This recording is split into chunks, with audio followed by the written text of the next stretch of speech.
You started with Russia, but the partnership that you had with Russia, or initially we Right. had, is no longer. So how do you redefine this relationship? Yeah, And this what is a very fundamental question, because Joanne's right. I mean, we, in 1997, declared that because of the moving away from the Cold War model and so forth, that we aimed for a strategic partnership with Russia. We took a lot of steps in that regard. I mean, Russia began to participate in NATO committee activities. Russia opened a delegation at NATO. So there are the 28 allied missions, like the U.S. mission, which I lead, but Russia opened one. And in fact, Russia's mission to NATO grew to be the third largest among members and partners, second or third only to the U.S. and Germany's. So they had a very sizable presence. In fact, when I commanded U.S. troops in Kosovo back in 2002, I had a Russian brigade under my command.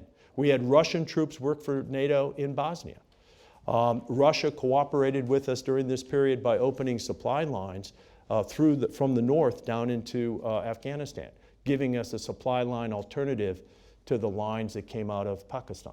So there were many ways in which, over the last 2 decades or so, we moved towards strategic partnership with Russia. Now, when Putin invaded Crimea, that came to a screeching halt.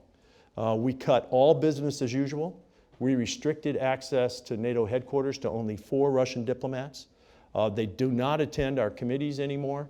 And until we resolve the crisis there in the Donbass and in Crimea, the vision, the aspiration for a strategic partnership is just not in place. It takes 2 to have a partner.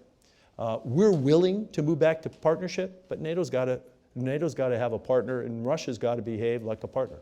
So we're not there now. I think you see that from the U.S. perspective, there are areas of business, there are topics where the U.S. and Russia continue to cooperate, even in this difficult period during the Ukraine. I mean, look, we would not have gotten rid of Assad's chemical weapons last year without Russia. We would not have been in a position to sign the agreement with Iran, no matter what you think about that agreement, strengths and weaknesses. There would have been no agreement without Russia. An American astronaut today does not get into space without Russia, okay? So, I mean, there are fundamental compartments of cooperation that I think we still depend on Russia. But the reality here is until they move back into alignment with the international norms that go all the way back to the UN Charter, it will not be business as usual.